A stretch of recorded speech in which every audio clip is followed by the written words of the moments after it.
ولقد أخذ الله ميثاق بني إسرائيل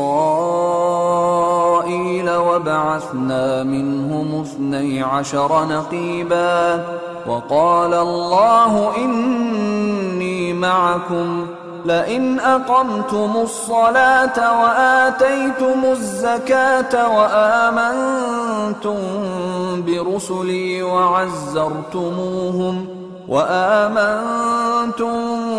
برسلي وعزرتموهم وأقرضتم الله قرضا حسنا لأكفرن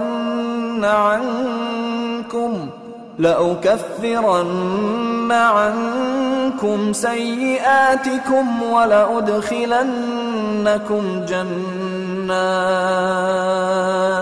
ولأدخلنكم جنات تجري من تحتها الأنهار فمن كفر بعد ذلك منكم فقد ضل سواء السبيل فبما نقضهم ميثاقهم لعناهم وجعلنا قلوبهم قاسية يحرفون الكلم عن مواضعه ونسوا حظا مما ذكروا به ولا تزال تطلع على خائنة منهم إلا قليلا منهم فاعف عنهم واصفح إن الله يحب المحسنين. ومن الذين قالوا إنا نصارى أخذنا ميثاقهم فنسوا حظا مما ذكروا به فأغرينا بينهم العداوة والبغضاء إلى يوم القيامة وسوف ينبئهم الله بما كانوا يصنعون. يا أهل الكتاب قد جاءكم رسولنا يبين لكم كثيرا مما كنتم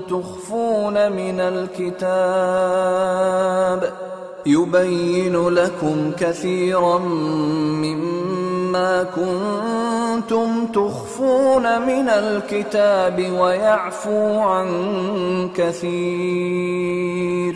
قد جاءكم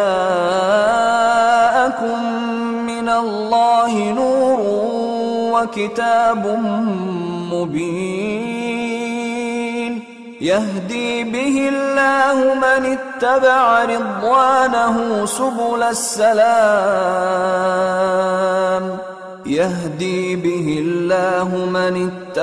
رضوانه سبل السلام ويخرجهم من الظلمات إلى النور بإذنه ويهديهم إلى صراط مستقيم.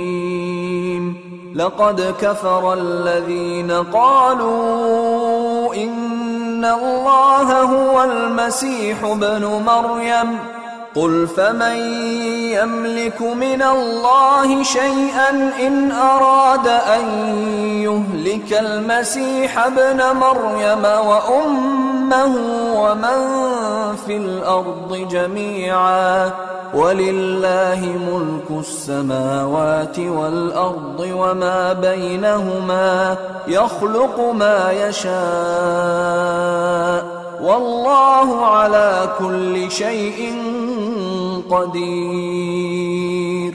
وقالت اليهود والنصارى نحن أبناء الله وأحباؤه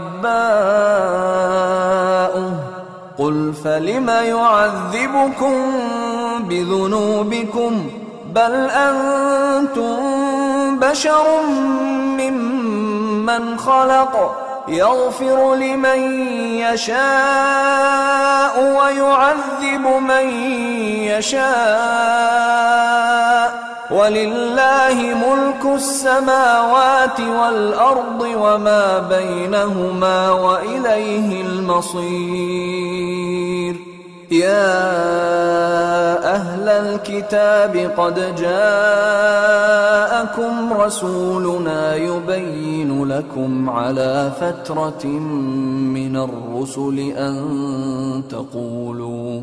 أن تقولوا ما جاءنا من بشير ولا نذير فقد جاءكم بشير ونذير والله على كل شيء قدير.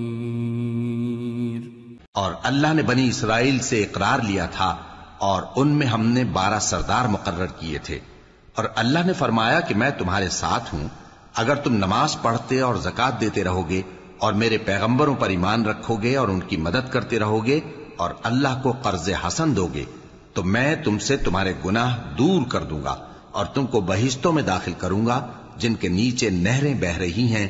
پھر جس نے اس کے بعد تم میں سے کفر کیا تو وہ سیدھے رستے سے بھٹک گیا. بس ان لوگوں کے عہد توڑ دینے کے سبب ہم نے ان پر لعنت کی اور ان کے دلوں کو سخت کر دیا. یہ لوگ کلمات کتاب کو اپنے مقامات سے بدل دیتے ہیں اور جن باتوں کی ان کو نصیحت کی گئی تھی ان کا بھی ایک حصہ فراموش کر بیٹھے. اور تھوڑے آدمیوں کے سوا ہمیشہ تم ان کی ایک نہ ایک خیانت کی خبر پاتے رہتے ہو. سو انہیں معاف رکھو اور ان سے درگزر کرو.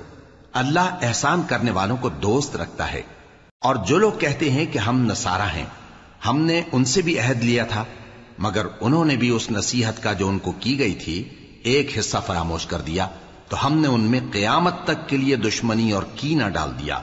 اور جو کچھ وہ کرتے رہے اللہ عنقریب ان کو اس سے آگاہ کر دے گا.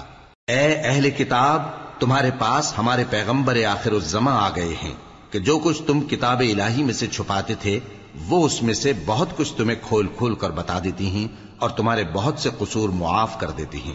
بے شک تمہارے پاس اللہ کی طرف سے نور اور روشن کتاب آ چکی ہے جس سے اللہ اپنی رضا پر چلنے والوں کو سلامتی کے رستے دکھاتا ہے اور اپنے حکم سے انہیں اندھیروں سے نکال کر روشنی کی طرف لے جاتا اور ان کو سیدھے رستے پر چلاتا ہے. جو لوگ کہتے ہیں کہ اللہ جو ہے وہی مسیح ابن مریم ہے وہ بے شک کافر ہیں. ان سے کہہ دو کہ اگر اللہ عیسیٰ ابن مریم کو اور ان کی والدہ کو اور جتنے لوگ زمین میں ہیں سب کو ہلاک کرنا چاہے تو اس کے آگے کس کی پیش چل سکتی ہے؟ اور آسمان اور زمین اور جو کچھ ان دونوں کے درمیان ہے سب پر اللہ ہی کی حکومت ہے. وہ جو چاہتا ہے پیدا کرتا ہے اور اللہ ہر چیز پر پورا قادر ہے. اور یہود اور نصارہ کہتے ہیں کہ ہم اللہ کے بیٹے اور اس کے پیارے ہیں. کہو کہ پھر وہ تمہارے گناہوں کے سبب تمہیں عذاب کیوں دیتا ہے؟ نہیں، بلکہ تم اس کی مخلوقات میں دوسروں کی طرح کے انسان ہو. وہ جسے چاہے بخشے اور جسے چاہے عذاب دے. اور آسمان اور زمین اور جو کچھ ان دونوں کے درمیان ہے سب پر اللہ ہی کی حکومت ہے اور سب کو اسی کی طرف لوٹ کر جانا ہے. اے اہل کتاب، پیغمبروں کے آنے کا سلسلہ جو ایک عرصے تک منقطع رہا تو اب تمہارے پاس ہمارے پیغمبر آ گئے ہیں جو تم سے ہمارے احکام بیان کرتے ہیں تاکہ تم یہ نہ کہو کہ ہمارے پاس کوئی خوشخبری یا ڈر سنانے والا نہیں آیا. سو اب تمہارے پاس خوشخبری اور ڈر سنانے والے آ گئے ہیں اور اللہ ہر چیز پر قادر ہے.